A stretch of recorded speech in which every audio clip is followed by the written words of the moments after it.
So, like an example of a light beer, like I've arranged these all. This is the lightest one, middle one, and then the stronger stuff here. And the lightest one is closest to the handle. So on these first ones, we've got a sour. So this is a really popular style that's just getting popular now, very trendy. Then this is a blonde, so very easy drinking. So this is a passion fruit sour, so it's got passion fruit juice in it. This is a blonde, so it's kind of a basic, easy drinking beer. Not too much bitterness, not too much body. It's kind of like the equivalent of the beer that we just drank, but just not sour. So it'd be a very kind of simple beer, someone that wants something easy drinking, with not too much flavor. It's this kind of blonde beer. You get some sort of a little bit almost corn sweetness. Yeah. Karen's got the nose here. This is India Pale Lager. It's also kind of a new style, so you get a lot of hops, a lot of maybe some bitterness, but should be a very clean finish. And then this is it's a Marzen. It's a German style beer, so very low bitterness, a lot of malt character, so you get like, tastes almost like bread. When you taste it, it tastes like freshly baked bread. You smell like a lot of toasted bread. That's from when they cook the malt. That's why. It is. It's a Marzen. It's an Oktoberfest style beer. So this one will be not bitter at all. A little bit sweet, and yeah, you get a lot of bready notes in this beer. This is. Let me try to remember. Okay, this is the kumquat pale ale. So it's actually made with the kumquat. Kumquat's a small citrus fruit.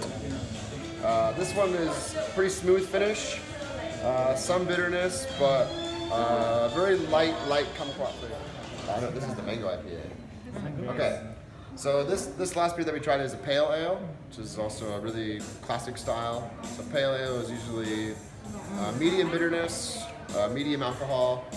And now we're going to get into the IPAs. So this is a mango IPA made in Saigon, and it's got a lot of mango on the nose. You smell like a lot of mango up front. Okay, so this is the Blue Elephant IPA. This is a true IPA. This is like very classic IPA. IPA is a India Pale Ale, and all around the world, IPA is always the best-selling style.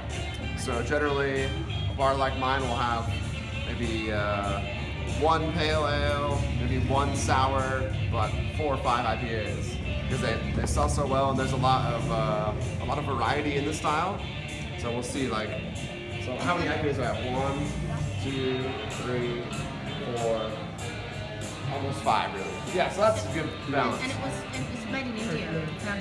Where was it? The legend of this beer is in the UK they were making beer to send to the colony in India, and the beer was spoiling because the journey was so long, and so someone had an idea to put more hops in the beer because that would preserve it.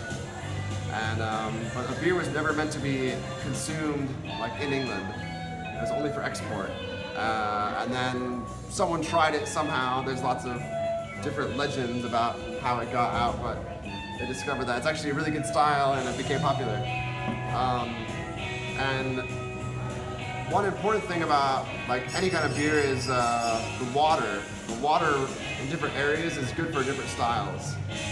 So the area where this beer was created is famous for its water, which is really good for making IPAs. It's called Burton-on-Trent. So if you go to this city in the UK, everyone just makes IPAs there.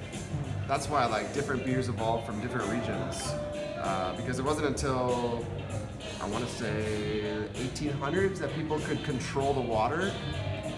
And so before that, you were kind of limited in what you could make with the water in your place. Now people can change the chemicals in the water, the minerals and stuff like that, so it lets you make different styles everywhere. But back then you couldn't. So So one city would only make one style of beer because that was what they made the best. Yeah. It's pretty cool. So anyways, so this guy, the guy that makes this beer, is based in Saigon. It's a one-man brewery. His name is Rob, and he just makes beer for fun. And this is his Blue Elephant IPA. So you get a lot of some citrus, some notes of pine. Should be quite bitter. Yeah, let's try it. Yeah. Colors. So next up we're gonna get off the IPA for a little bit. This is a Belgian blonde. So the alcohol is a little bit higher, 7.6. And like the last beer we tried was the IPA, so the hops is like the most dominant flavor. Earlier we tried that German style one, the Marzen, or the bready one. So that's a very malt balanced flavor. A lot of Belgian beers, the yeast is the most important actor, most important player in the beer. So this beer you get a lot of smells of maybe banana, overripe fruit, but that comes from the yeast. So it's a different kind of fruitiness that we've seen from the previous beers. So this next beer is a double IPA. This is 8.3%. So you definitely get some alcohol sweetness on this beer. This beer is made from a hop called Mosaic. So every hop gives a beer a different flavor or smell. Mosaic is famous for mango and blueberry. So you smell mango and blueberry on the beer, but it's different to the IPA that we had before. The mango IPA actually has mango in it, but this one has no fruit in the beer, but it's very fruity.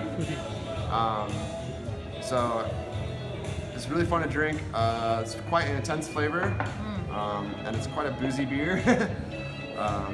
Make sure you empty your glass out. And I sell a lot of this in my bar because people that like craft beer, they like this style.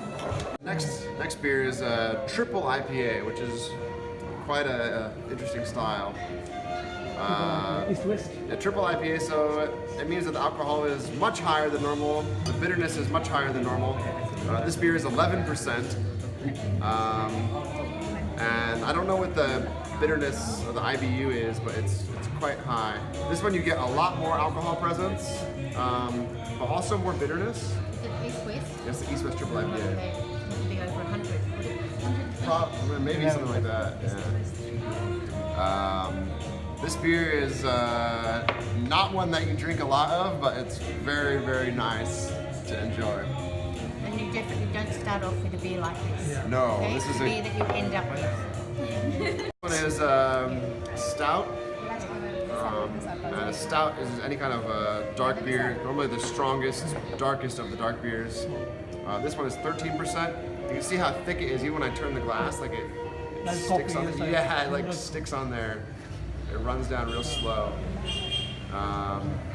This beer is made with chocolate and cinnamon and vanilla, all from Vietnam. Normally for these kind of dark beers, it's common to get chocolatey flavors from just the malt. When you roast the malt to this level, then it gives you like a chocolatey flavor. But this one they actually put extra chocolate in as well, so it's quite chocolatey.